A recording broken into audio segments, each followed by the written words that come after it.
कार्यक्रम किसान वाणी सुन रहे सभी किसान भाइयों बहनों और हमारे सभी श्रोताओं का स्वागत है आज की चौपाल में।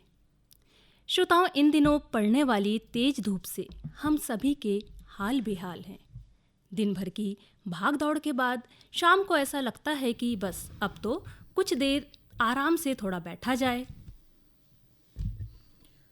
हाँ, कुछ बढ़िया सी बातें हो और मन को भाने वाले गीत भजन अगर सुनने को मिल जाए तो दिन भर की थकान दूर हो जाए। और भैया, फिर देर किस बात की, शुरू कीजिए रेडियो और जुड़ जाइए आपके पसंदीदा कार्यक्रम किसान वाणी से। हाँ, फिर देखिए आपकी दिन भर की थकान झट से दूर हो जाती है। कार्यक्रम किसान वाणी की चौपाल में एक बार फिर से आप सभी का स्वागत करते हैं। सभी को रीता बहन और मंजू बहन की राम राम राम। राम। रीता बहन, वैसे तो हमारे किसान भाई बहन हर मौसम में अपनी फसल को लेकर चिंतित रहते हैं, लेकिन जैसे ही गर्मी का मौसम आता है और जब दिनों दिन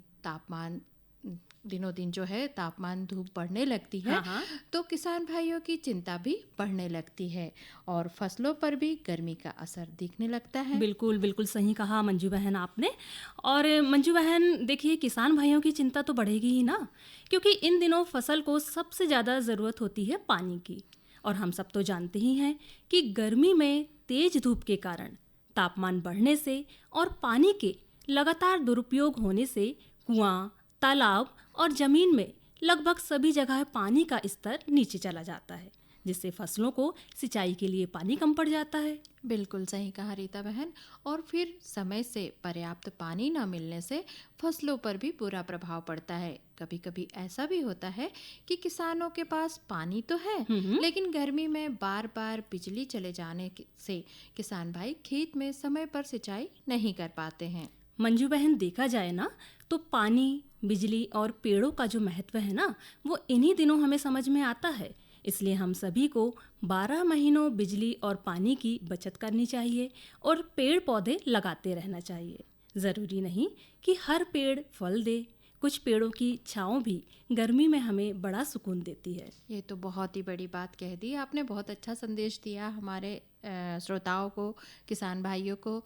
और रीता बहन, अब आज कार्यक्रम में क्या क्या हम क्रम लाए हैं, वो भी बता दे जरा अपने किसान भाइयों को। बिल्कुल। किसान भाई, हमारी आज की बात होगी मृदा स्वास्थ्य कार्ड इस विषय पर। किसान भाइयों, आज मेहमान क्रम भी होगा। मेहमान क्रम के अंतर्गत आज हमारे साथ है कुंडाली कला जिला छिंदवाड़ा के किसान भाई राकेश सूर्यवंशी जी, जिनसे खरबूजे की उन्नत खेती पर बात की है मंजू बहन ने। और कुछ संदेश और भजन भी होंगे। तो आइए कार्यक्रम की शुरुआत करते हैं। किसान भाइयों, कार्यक्रम में अब समय है हमारी आज की बात से जुड़ने का। और हमारी आज की बात का विषय है मृदा स्वास्थ्य कार्ड। तो भैया, मृदा स्वास्थ्य कार्ड क्या है, इसके क्या क्या फ़ायदे हैं और इसे आप कैसे बनवा सकते हैं, आइए इन्हीं सब बातों पर प्रारंभ करते हैं हमारी आज की बात। रीता बहन, हमारे सभी किसान भाई बहन बड़े जागरूक और समझदार हैं और जानते ही होंगे कि मृदा स्वास्थ्य कार्ड यानी सॉइल हेल्थ कार्ड क्या है। और लगभग सभी किसान भाई बहनों ने अब तक इसे बनवा भी लिया होगा। और अगर कुछ किसान भाइयों ने इसे नहीं बनवाया है तो आज इसके ढेर सारे फायदे सुनकर वे इसे जरूर बनवाएंगे। किसान भाइयों, मृदा स्वास्थ्य कार्ड भारत सरकार द्वारा किसानों के लिए चलाई जा रही एक बड़ी ही लाभकारी योजना है। मृदा स्वास्थ्य कार्ड किसानों को उनके खेत की मिट्टी की सही स्थिति देने वाला एक कार्ड है। भैया, इस कार्ड के माध्यम से आप ये जान सकते हैं कि आपके खेत की मिट्टी का स्वास्थ्य कैसा है, मिट्टी में पोषक तत्वों की स्थिति क्या है। हाँ, और ये भी जान सकते हैं कि भूमि अम्लीय है या क्षारीय, कहीं किसी पोषक तत्व की कमी या अधिकता तो नहीं है, और अगर है तो उसे कैसे सुधारा जाए, कहाँ जाए। तो भैया, मृदा स्वास्थ्य कार्ड आपके खेत की स्वस्थ भूमि की नींव है, और अगर नींव ही कमज़ोर होगी तो आपको अच्छा उत्पादन जो है वो कैसे मिलेगा। बिल्कुल बिल्कुल सही कहा मंजू बहन आपने।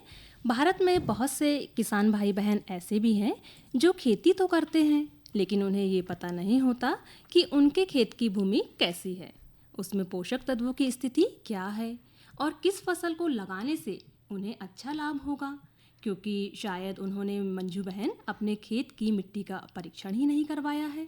हाँ रीता बहन, इसलिए तो किसानों को हर 3 साल में मिट्टी की जांच करवाकर ये जानते रहना चाहिए कि उनके खेत की मिट्टी में पोषक तत्वों की और पीएच मान की स्थिति क्या है, क्योंकि कभी कभी बहुत ज़्यादा क्षारीय भूमि हो जाने से भी फसल खराब हो जाती है। किसान भाइयों, ये देखा गया है कि लगभग 16 से 17 ज़रूरी पोषक तत्व भूमि में पाए जाते हैं, लेकिन समय के हिसाब से और अलग अलग जगह की मिट्टी में इनकी मात्रा कहीं कम तो कहीं ज़्यादा हो सकती है।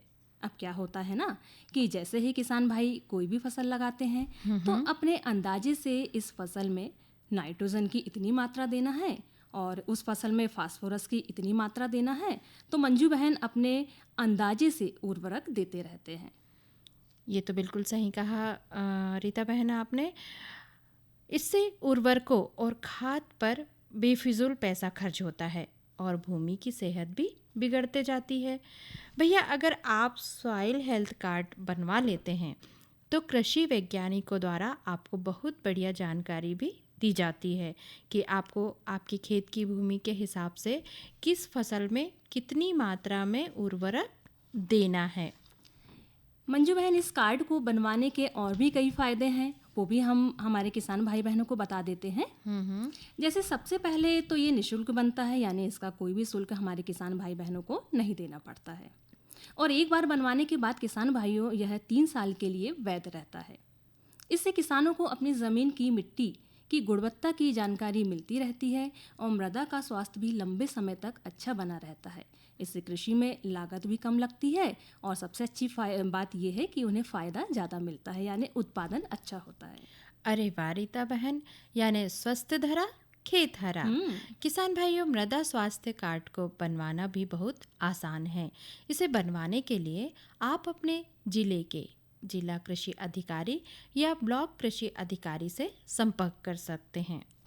किसान भाइयों, संपर्क करने के बाद आपके खेत की भूमि का कुछ नमूना एकत्र किया जाता है, यानी मिट्टी का कुछ नमूना लिया जाता है। या भैया, आप भी अपने खेत की मिट्टी का नमूना इकट्ठा करके अपने जिला कृषि अधिकारी या ब्लॉक कृषि अधिकारी को ले जाकर दे सकते हैं, लेकिन इस बात का ध्यान रखें कि नमूना बहुत सावधानी से लिया गया हो। इसके बाद एकत्रित नमूने को मृदा परीक्षण प्रयोगशाला भेजा जाता है। भैया, प्रयोगशाला में मिट्टी की जांच की जाती है, पोषक तत्व और अन्य मापदंडों का परीक्षण किया जाता है। इसके बाद एक कार्ड, जिसे मृदा स्वास्थ्य कार्ड कहते हैं, वह बनाकर आपको दे दिया जाता है, जिसमें आपके खेत की मिट्टी की गुणवत्ता और उर्वरता की जानकारी होती है। बिल्कुल। और भैया, आपने देखा कि इसे बनवाने की प्रक्रिया कितनी आसान है और इसके लाभ जो है वो ढेर सारे हैं। तो किसान भाइयों, आप भी इसे बनवाकर भूमि और फसल की गुणवत्ता में सुधार करें, क्योंकि भूमि स्वस्थ रहेगी तो आपका खेत भी हरा भरा रहेगा और उत्पादन भी अच्छा होगा। और रीता बहन, अब देते हैं हमारी आज की बात को यहीं विराम। हाँ। किसानों की आमदनी में वृद्धि और उनके जीवन में खुशहाली, यही है संकल्प जिसे साकार करने के लिए मिशन मोड में कार्य कर रही है भारत सरकार। इसी दिशा में एक ठोस कदम है ई समृद्धि पोर्टल, जिसे नेफेड ने बनाया है। इस पोर्टल का उद्देश्य पंजीकृत किसानों के लिए फसल की खरीद और पैसे के भुगतान की संपूर्ण प्रक्रिया को सरल और पारदर्शी बनाना है। पोर्टल पर पंजीकरण की प्रक्रिया बेहद आसान है। किसान अपने मोबाइल या कंप्यूटर से ई समृद्धि वेबसाइट या ऐप पर जाकर पंजीकरण कर सकते हैं। पैक्स और एफपीओ के माध्यम से भी पंजीकरण किया जा सकता है।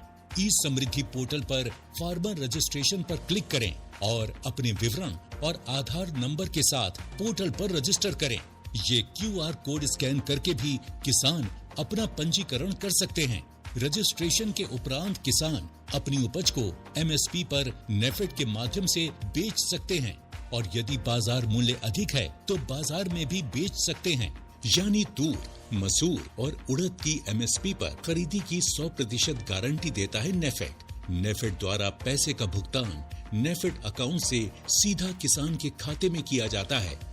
इस प्रक्रिया में नेफेड और किसान के बीच कोई अन्य मध्य एजेंसी नहीं होती है। किसान इस पोर्टल के माध्यम से सरकार द्वारा किसानों के लिए चलाई जा रही कई योजनाओं का लाभ ले सकते हैं। नेफेड से पंजीकृत किसानों को मिलता है फसल के सही दाम पर बिक्री का भरोसा।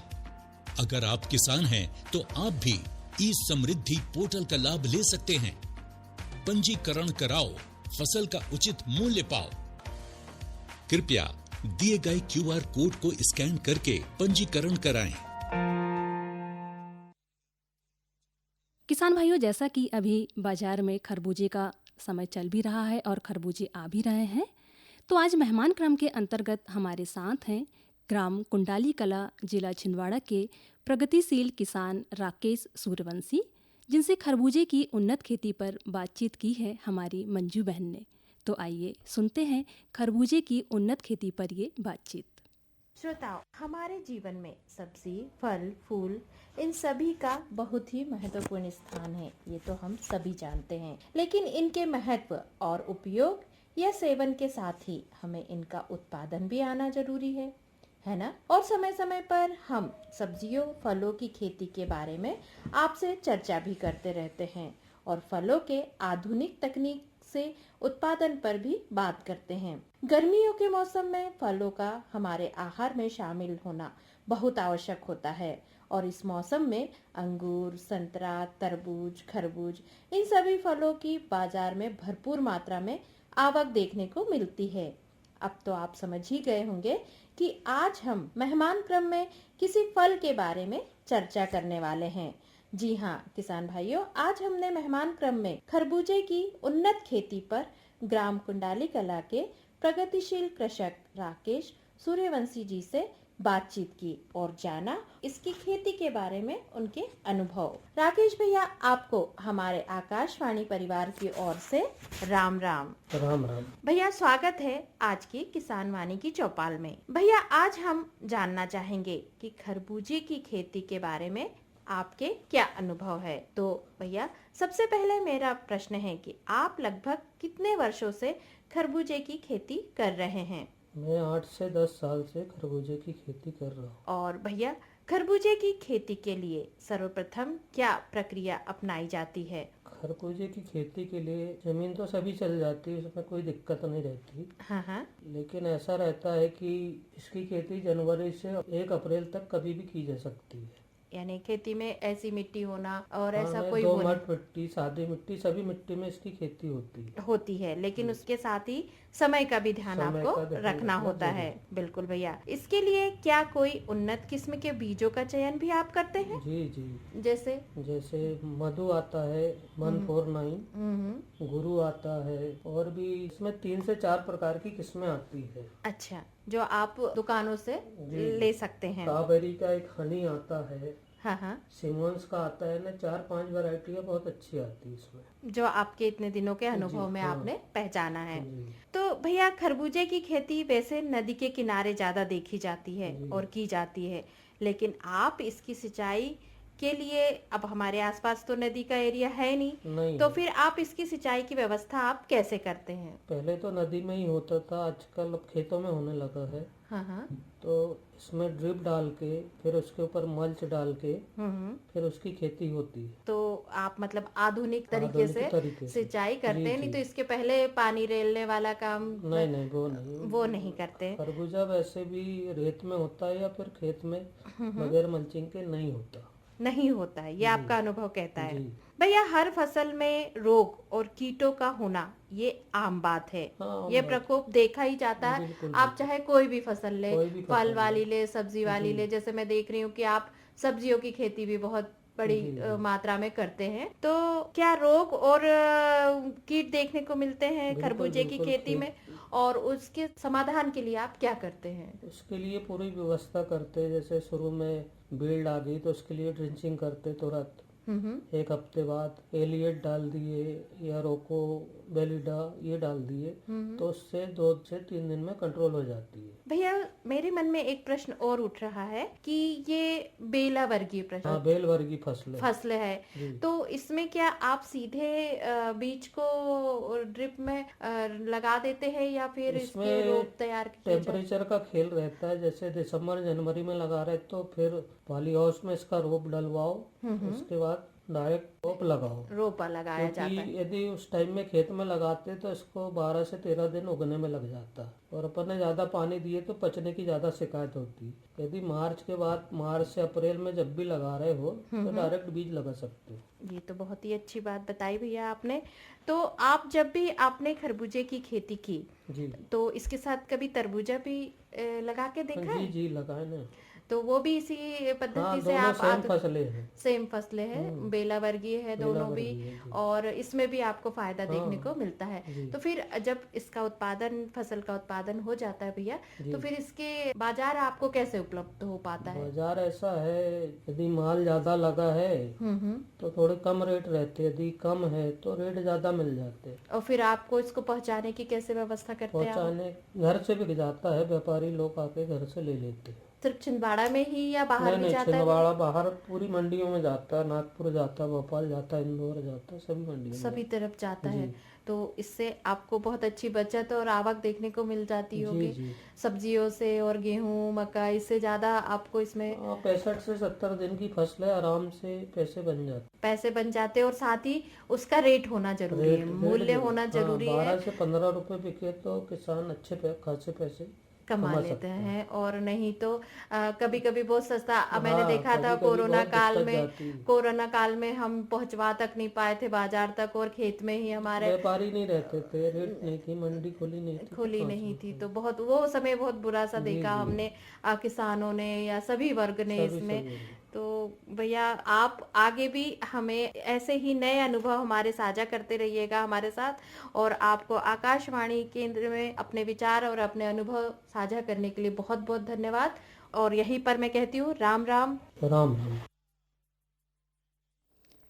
किसान भाइयों, अभी आप सुन रहे थे मेहमान क्रम के अंतर्गत आज हमारे साथ थे ग्राम कुंडाली कला जिला छिंदवाड़ा के प्रगतिशील किसान राकेश सूर्यवंशी, जिनसे खरबूजे की उन्नत खेती पर बातचीत की हमारी मंजू बहन ने।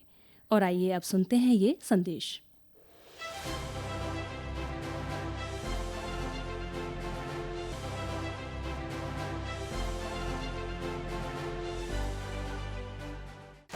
माननीय प्रधानमंत्री श्री नरेंद्र मोदी जी ने चंद्रयान 3 मिशन की अद्वितीय सफलता के उपलक्ष्य में 23 अगस्त को राष्ट्रीय अंतरिक्ष दिवस घोषित किया है। भारत 23 अगस्त 2024 को अपना पहला राष्ट्रीय अंतरिक्ष दिवस मनाने जा रहा है। कृषि और किसान कल्याण मंत्रालय अपने विभिन्न कार्यों के लिए अंतरिक्ष प्रौद्योगिकी का सक्रिय रूप से उपयोग कर रहा है, जैसे कि क्रॉप मैपिंग और मॉनिटरिंग, बाढ़ और सूखा मूल्यांकन इत्यादि।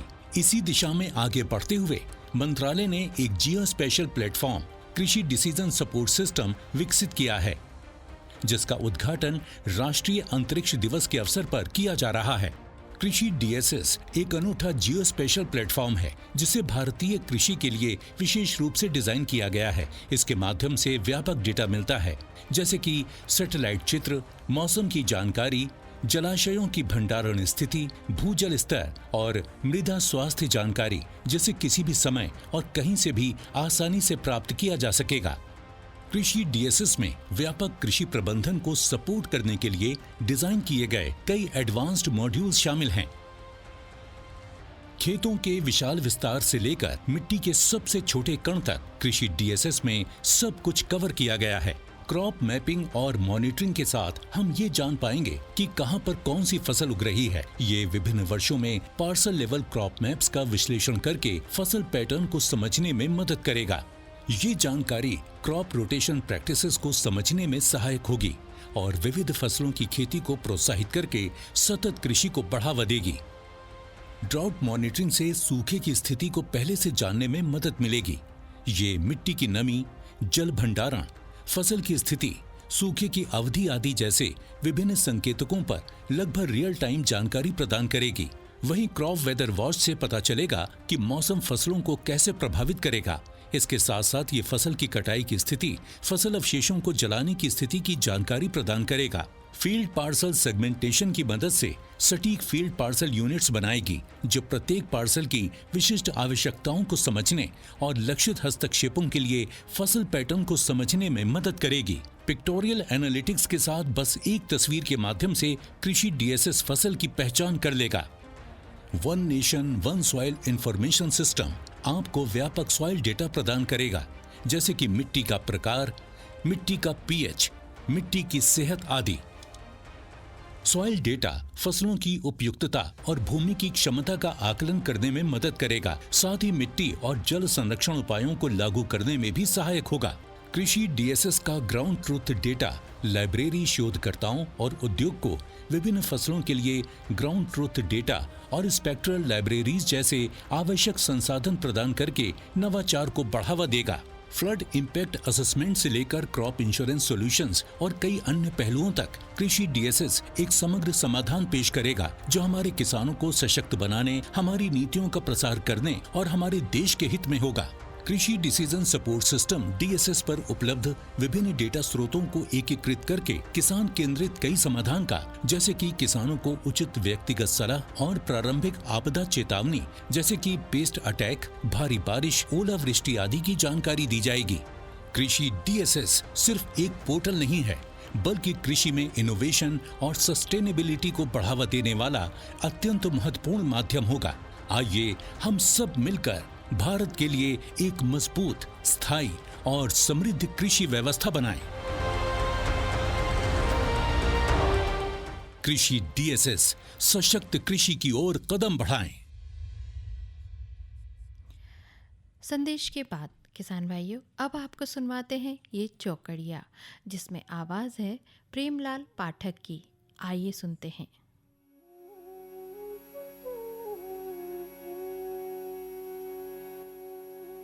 हाँ सबे से बोलो बोले गुरी रे, सबे से बोलो बोले गुरी रे।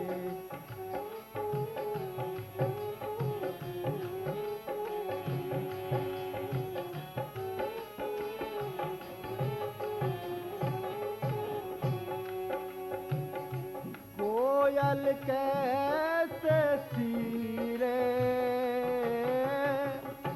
कोयल कैसे सीरे, सबे से बोलो बोले गुरी रे, सबे से बोलो बोले गुरी रे।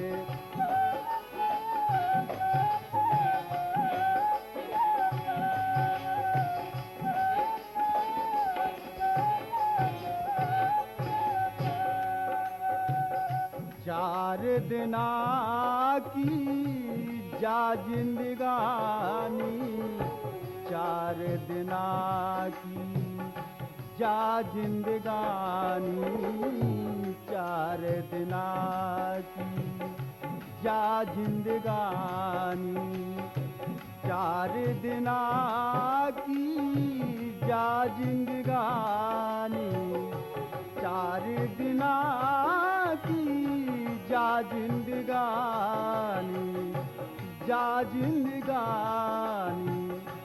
बीते धीरे धीरे, बीते धीरे धीरे, सबे से बोलो बोले गुरी रे, सबे से बोलो बोले गुरी रे।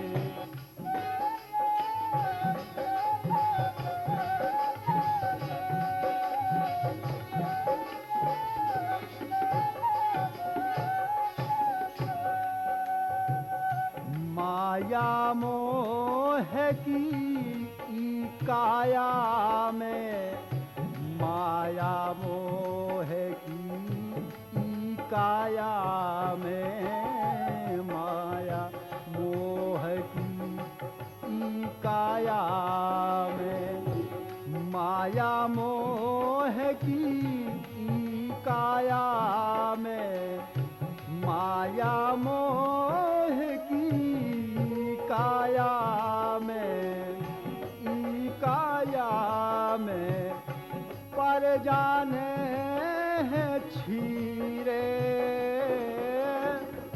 पर जाने हैं छीरे, तब से बोलो बोले गुरी रे, तब से बोलो बोले गुरी रे।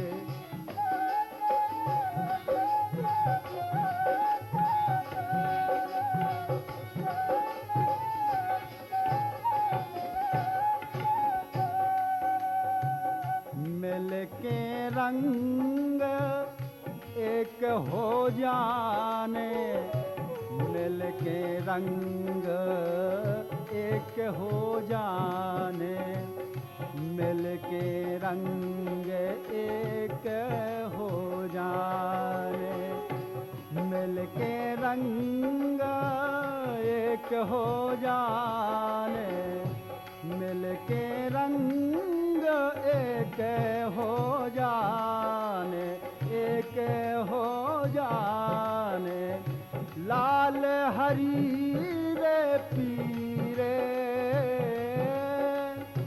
लाल हरी रे पीरे, तब से बोलो बोले गुरी रे, हाँ तब से बोलो बोले गुरी रे, तब से बोलो बोले गुरी रे, हाँ तब से बोलो बोले गुरी रे।